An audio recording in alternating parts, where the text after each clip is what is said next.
So we're back with another episode of A Woman Full of Soul, and we are here with Alex Pursglove talking about intentionality, awareness, setting boundaries, being peace, stepping into God's grace and presence, and what that presence looks like.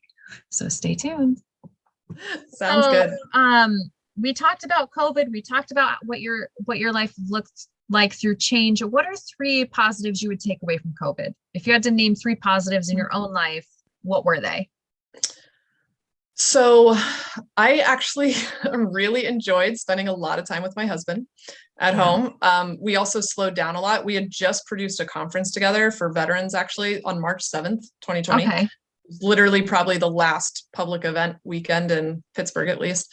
And everything shut down the week after. So we came off this conference, we got to slow down, and, a lot of things were canceled, and we realized there was a real opportunity to step back and say, what were we overcommitting to that was coming from a should or obligation and not something we actually wanted to do? So the first month we played so much chess, and we both trained jujitsu. We trained jujitsu against each other in our basement and watched, Tiger King and different things online that we just hadn't sat back and, allowed ourselves to just really enjoy playfulness together because we'd been so busy. Mm-hmm. So it slowed down the busyness.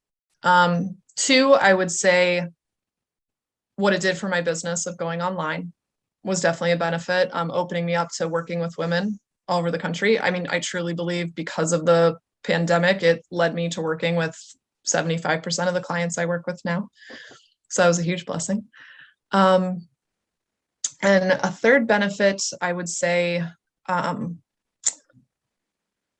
was it also actually really encouraged me to set more solid boundaries around what I was consuming. What do you mean? Like from the news, from media. Yeah. Many ways to consume. So yes. Yeah. So I would say, for me, the biggest ones were social media and the news. We turned off the news. We stopped having it on in the background and made a commitment to only watch when we were intentional. We were going to turn it on and say, we want to know something about what's going on. But during COVID, really shifted into, what do I need to know that's in service, right, to me and others? Like, what am I actively going to be engaged in, that I'm going to participate in, that I'm going to be able to help or make an impact, versus what is me consuming that's just taking me into fear? I love it. So, and I'm saying this as someone who helped come up with solutions to solve the pandemic. So I had, we did have that mindset, but mine drove me the opposite direction, where I had to know what people were saying and what was going on to solve the problem. But then also there was those outliers who were like, you're going above and beyond crazy. We're not listening to you. So, so I totally understand what you're saying. Yeah. And I get it on a different dimension. And Mary, for you, when you said you had to know what was going on, well, that's because you were part of problem solving, right? So I redirected my focus on, how is this impacting business owners, right? Because that's who I'm here to help right now, at least. And so how can I help women or business owners? So yeah, I really tried to narrow down into consuming based on me stepping into problem solving, as opposed to consuming just to consume and go into fear and then sit around and complain, which keeps me stuck. And it's totally different. And I'm calling that out right now because it's the same right now as before. Given the war in Russia and Ukraine, it's exactly the same right now as before. It's just another form of a pandemic. And what you're consuming and how you're allowing that to consume you. Yes. Or how you are using that to solve problems, and what that looks like for everyone across the globe, in your business, in your own personal life, in your, because even if there's many cases where people will just watch TV and get the news update and then get frustrated or have anxiety about it and then lash out at their partner. There's weird things that happen like that. We saw that during the pandemic. It's the same thing now. It's the same type of pattern and dynamic. It's like knowing, like you said, setting the boundaries, knowing what the boundaries are, what that really looks like concretely. Yeah.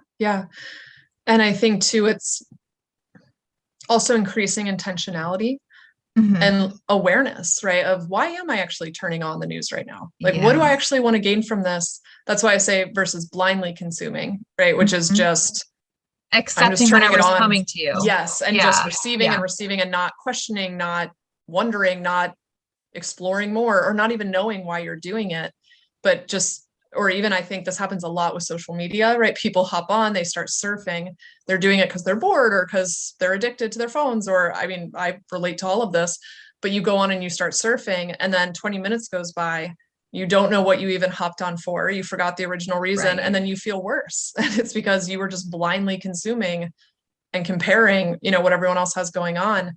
So I try to really raise awareness and go on social media with intention, listen to news, or even receiving news online with intention, saying like, why am I actually doing this? What do I want And it to that's serve? hard. Like right now, but specifically, that's hard. It was hard during the pandemic, but it's hard now too.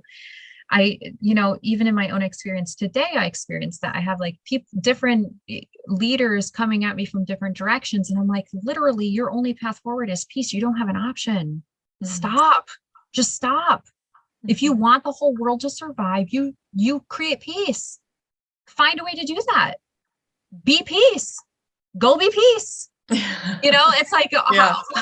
and I can really be truthful and transparent again here with you, because I've taken different classes and courses in relation to being in your feminine essence versus being driven in a masculine identity and pushing forward in that masculine. And I'm like, just try to be peace for a moment in your masculine self, in all the masculine leaders that we have in all the countries. Try to go be peace in a moment. One moment. I'm asking for one moment. So that we can exist. All of the women across the globe can exist. And all of our babies, all of our children can have peace for just one moment. Okay. Just one moment. Yeah. I'm curious, Mary, I know I'm flipping it here and asking you a question, but no, you can ask whatever you want. It's okay. Yeah. Perfect. What's your, I guess, belief or process for what it takes to be peace? I love how you said that, to just be the expression of peace. Yeah. So you're going to be surprised at how this came to me. So I was going through a major life crisis, and I went to confession to a priest who is a male. And I confessed all these sins and all of this stuff in the confessional. And, I'm Catholic. And my penance was say 3 Hail Marys and go be peace in that pew. The church needs you to be peace right now. Be peace. And that totally shifted my everything, because I was like, what the hell does he mean, go be peace? I am peace already. What is he talking about? Right. And I was peace. Like, I was a peace activist, right? I was a peace activist at that time. And I was studying in theological studies. I was totally tapped into God, like the whole God mindset thing. I had 2 children who I love and adore. I was going through this major life crisis in my marriage. And I confessed all these sins, and he was like, just go be peace and sit in the pew and be peace. And I think that was a defining moment for me, because I realized it's not just about what you think or what you believe or what you think is in your heart or how you treat the people around you, like in your family, right? Your presence itself needs to bring peace.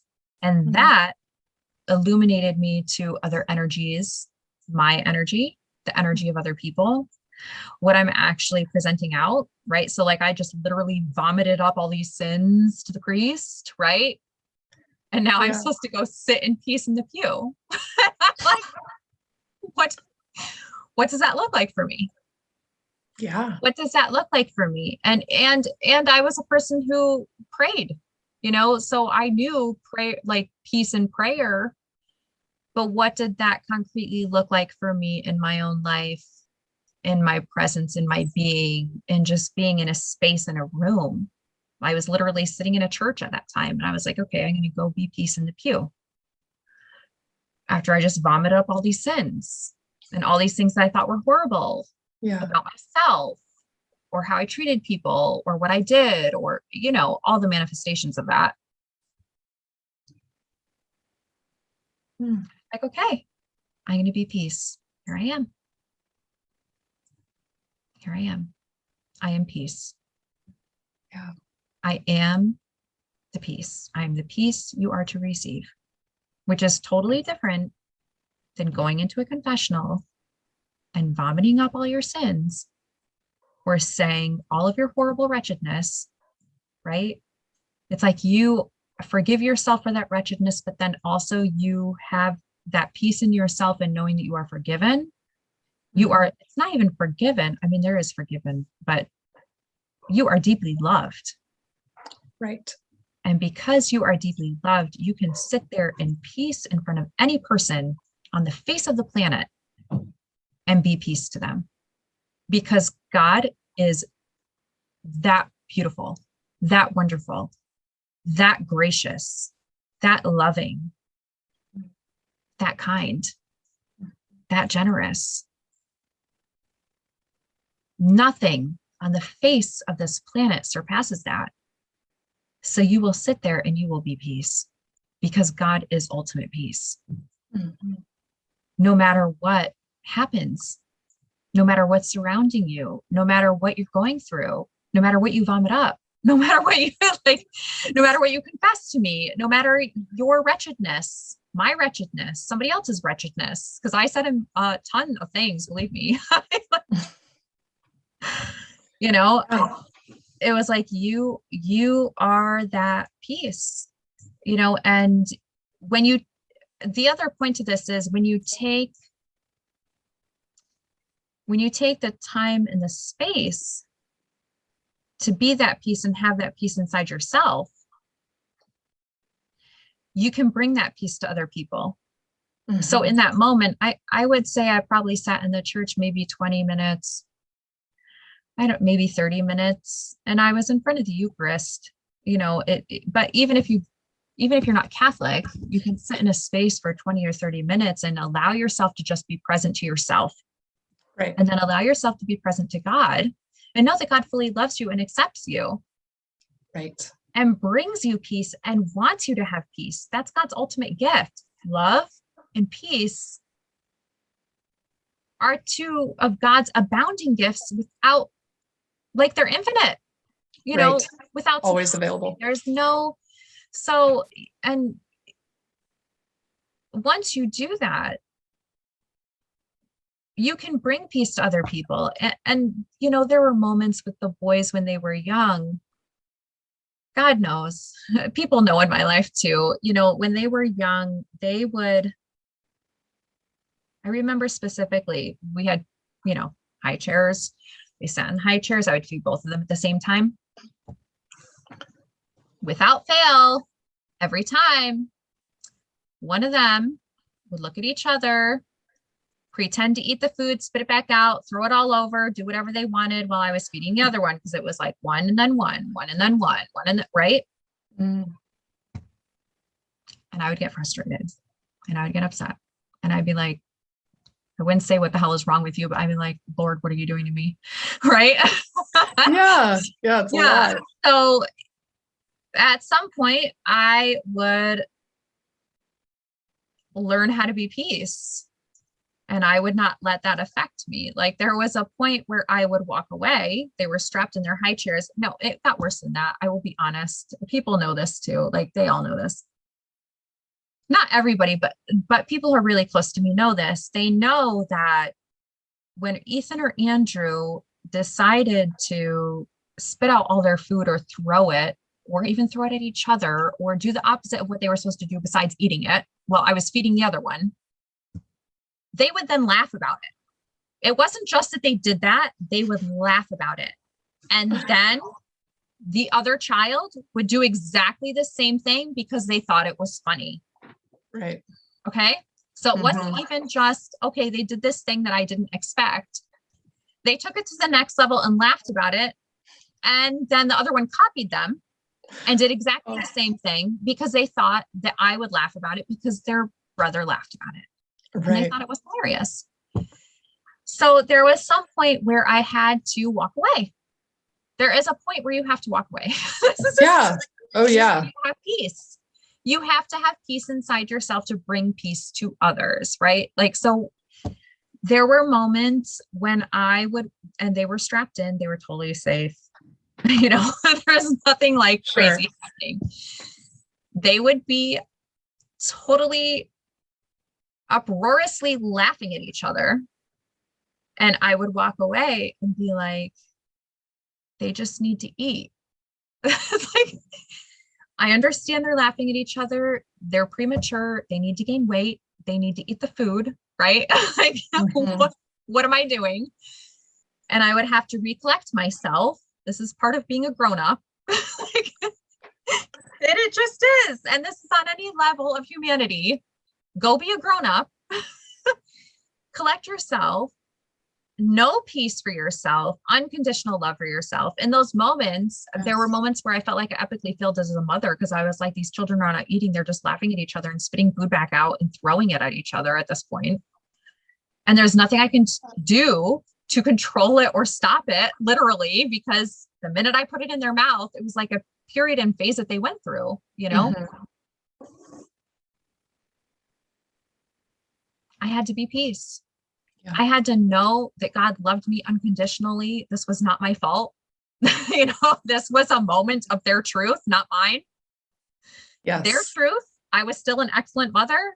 Like, they chose to spit food back out and laugh in my face and then laugh at each other and think it was funny and then try to throw it at each other. You know, like, they're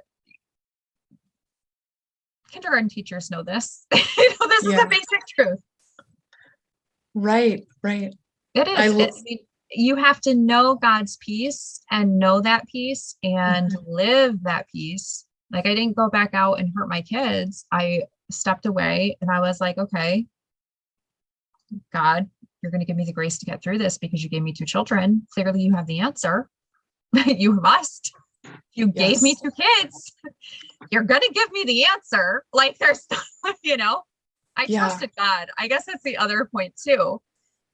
And then I would find peace and I would go back out to them. And eventually they were bored of sitting in their chairs and I would feed them the rest of their food and then change their diapers, you know, take them out, change their diapers and move on with our day.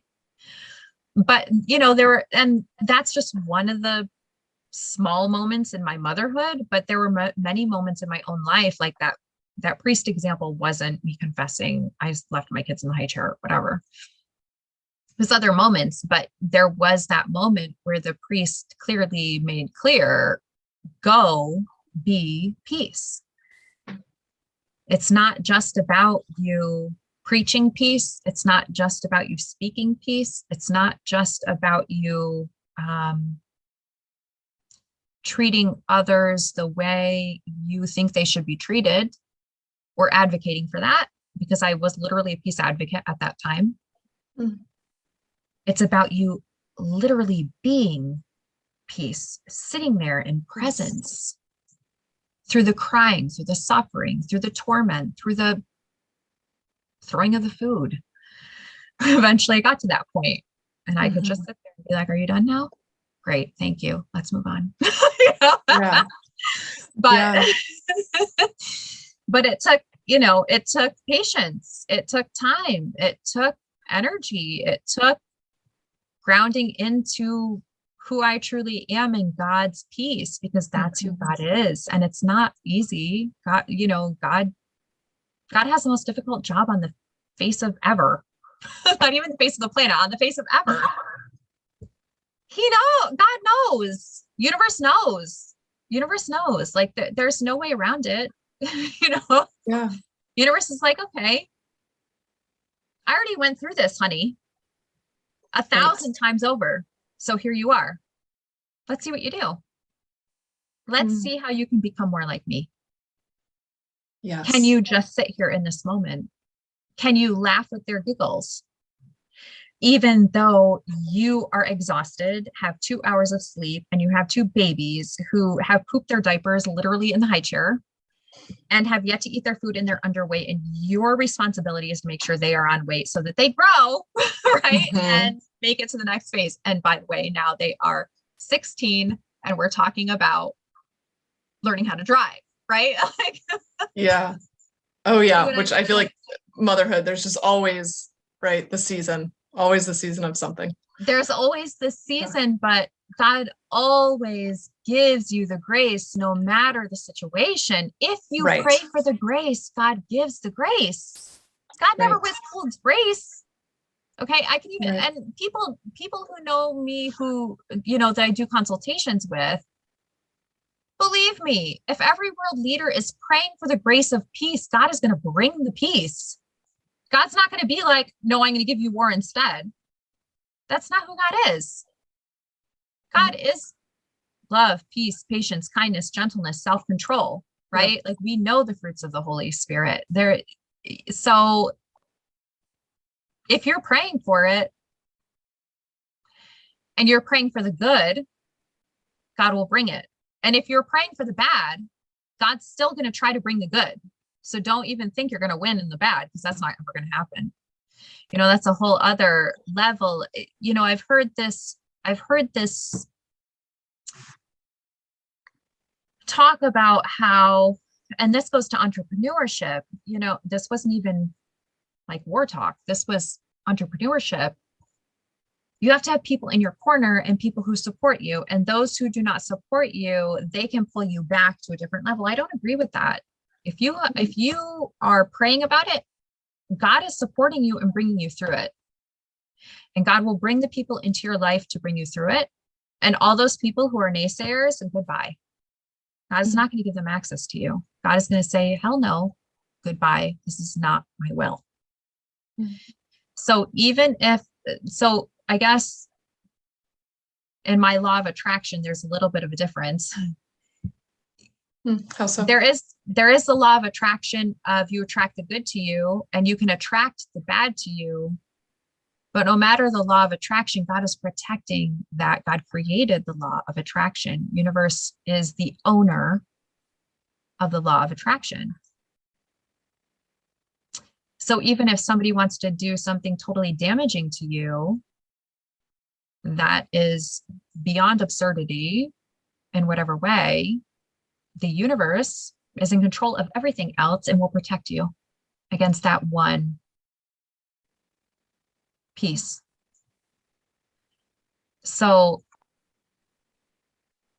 I would say for people who think that other people can pull you down, and there are ways, if you want to align yourself with the good, of course, and you want to make sure you are employing people who will support you and, all of that. Right. And you can discern that through your process and figure that out. And as you realize they're not supporting you, let go of them or move on to the next best candidate. Universe and God helps you to discern all that. You're not blind here, right? And Right. God and universe are good, not bad. Right. The good always attracts the good. It attracts the bad also. It attracts the bad to change the bad into good. So I don't know. There in my mindset, there's a different level because I believe in the ultimate good, and that good over outweighs any bad. That no matter what bad happens, good always whatever is bad, right? So even in my own children's story, they weren't trying to be bad. They were throwing food at each other and then laughing at it and didn't get their diapers changed and still sat in their high chairs, right? And at some point, God was like, Mary, you need to step away, honey. You need to walk away right now, right? And I was like, okay, I'm walking away. And I literally opened up my Bible because I was like, you need to give me the grace to get through this. Okay. And God did. And then I would go back to the high chairs. And by that point, they were like, okay, can we go on and play now? They didn't say that because they weren't verbal yet, but they were like, okay, I want to get out of my seat. Can I go on and play now? Can you finish feeding me? Right. Because they realized they were hungry. Right.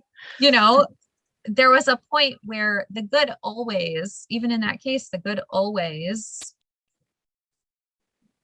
overcame whatever the obstacle was, or whatever the, not even in that case, but in multiple cases in my own life, always overcame whatever the bad was, or whatever I saw as evil or bad or whatever. So the good is always in control. I think that's the other point. Evil never controls, bad never controls. And although we can attract that, because I've had, like, dealing with world leaders, I've had many people attracted to me that I'm like, what is your real intention here? What is your real thought here? What is your real motive here? What does this really look like? What are your real dynamics? And it may take me multiple conversations to figure that out. As you know, with a coaching client, right? You're like, what is your real purpose? What is your real motive? Why are you really doing this? What is really about for you? What does it really look like for you? Yeah. What's driving you? Yeah. If you find out your client is really mafia related or trying to create a corruption scheme, what would you say? What would you do? Like, how would you, do you see It's, not in alignment with what I do. It's not in alignment. So Right. What happens when it's not in alignment? God has you recognize it's not in alignment, and God pulls you out of that alignment. Yeah. So even in the bad, it's the same thing. It's not in alignment. Universe pulls you out of that alignment and pulls you towards the good. Pulls you towards the divine. Pulls Yes. you towards the blessedness, right? And I think, Mary, something you said that's really important though here that I almost want to circle back to, because I thought it was really important, was when you said that you had to also love yourself unconditionally and receive God's Yeah. love unconditionally. And I think that's such an important piece, that when you talk about drawing in the good, you have to be available for it, right? Like we talked about before, the openness to receiving, the capacity to receive, and all of that comes into getting into alignment with God, right? And paying attention to that, but also being willing to love ourselves, to have the grace. Like you said, God's grace is always available, right? Mhm. When we're in our most human moments, or when we're operating from our divine and highest self, Yeah. God's grace is available. His love is available. And so you have to also be willing to love yourself. Like in that moment when you're having the struggle with, your kids, or you're in that moment of frustration, you're having bad thoughts, to step away and remember the love and grace is always available to me. And that comes with acceptance, right? Of who you really are.